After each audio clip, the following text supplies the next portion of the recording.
येवले नगरपालिका सार्वत्रिक निवडणुकीत नगराध्यक्ष आणि 13 प्रभागातून अनेक उमेदवार आपलं नशीब आजमावत आहेत.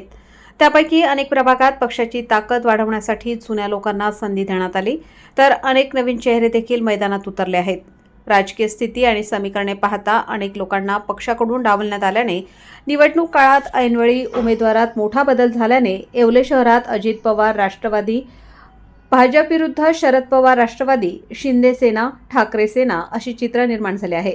यामुळे शहरात काहीसे उत्साही तर काहीसे शांत वातावरण पाहायला मिळत असले तरी निकालाबाबत उत्सुकता शिगेला पोहोचली आहे. शहरातील यापैकी सर्वाधिक लक्ष 3 लढतीकडे लागले आहे. थेट जनतेतून होणाऱ्या नगराध्यक्षपदासाठी राष्ट्रवादीकडून राजेंद्र लोणारी तर शिंदे सेनेकडून रुपेश दराडे यांच्या रूपाने धोंडीराम वस्ताद तालीमचे 2 पठ्ठे समोरासमोर ठाकले आहेत. एकेकाळी माजी नगराध्यक्ष रामदास दराडे, आमदार किशोर दराडे आणि राजेंद्र लोणारी याच तालमीत एकत्र शारीरिक कसरत करत होते. मात्र आज निवडणुकीच्या निमित्ताने एकमेकांविरुद्ध राजकीय कसरत करताना दिसतायत. दराडे बंधूंचे संतोष मित्र मंडळ, कुणाल दराडे फाउंडेशन आणि मातोश्री हॉस्पिटलच्या माध्यमातून राजकीय, सामाजिक आणि शैक्षणिक, आरोग्य, कला, धार्मिक क्षेत्रात भरीव योगदान आहे. माजी आमदार नरेंद्र दराडे आणि शिक्षक आमदार किशोर दराडे यांच्या माध्यमातून शहरात शेकडो कोटींची विकास कामे केली आहेत. ही देखील जमेची बाजू आहे. दुसरीकडे महाराष्ट्र उपकेसरी माजी नगरसेवक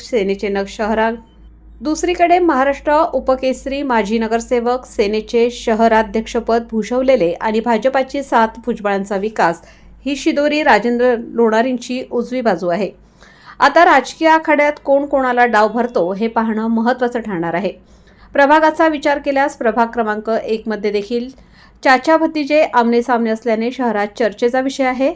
शफिक शेख आणि अरबाज शेख यांची समोरासमोर लढत होत असल्याने ही लढत देखील रंगतदार होणार असल्याची शहरात चर्चा आहे. शफिक शेख 2 टर्म नगरसेवक पदावर राहिलेले आहेत. पत्नीने नगराध्यक्षपदापर्यंत मजल मारली आहे. प्रभागात झालेली कामे, मागील राजकीय अनुभव ही बाब भक्कम आहे. तर विरोधात अरबाज शेख नव्या जोमाचा, नव्या दमाचा गडी असल्याने प्रभागात केलेली लोकांची सामाजिक कामे या बळावर मतदारांना कसा आकर्षित करतो हे पाहणं महत्त्वाचं आहे. आता चाचा भतीजा लढाईत मतदार अनुभवी चाचाला की नव्या जोमाच्या भतीजाला पसंती देतात हे 3 तारखेला स्पष्ट होईल.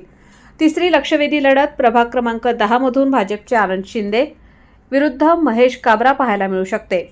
शहरातील राजकीय समीकरणे जुळवताना पक्षांची दमछाक झाली. ऐनवेळी राष्ट्रवादी आणि भाजप युती झालेली असताना दोन्ही युतीतील उमेदवारांनी एकमेकांविरुद्ध उमेदवारीचा दावा केल्याने अनेकांच्या भुवया उंचावल्या.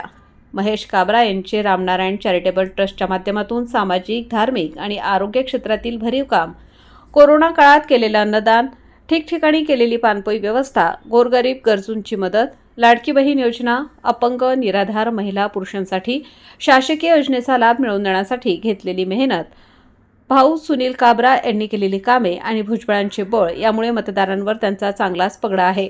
तर आनंद शिंदे हे भाजपचे संघात निष्ठावंत कार्यकर्ते, वेळोवेळी जनतेसाठी घेतलेली भूमिका आणि पक्षाचा प्रभाव, त्यातच राहुल गुजराती आणि रुपेश घोडके यांचीही उमेदवारी असल्याने ऐनवेळी कोण बाजी मारणार याचं भाकीत आत्ताच करणं उचित ठरणार नाही. काहीही असो, मात्र शहराच्या तुलनेत या प्रभागांची जनतेतून चर्चा होत असून निकालाकडे जनतेचे लक्ष लागून आहे. न्यूज लोकतंत्र 18 ब्युरो, येवला.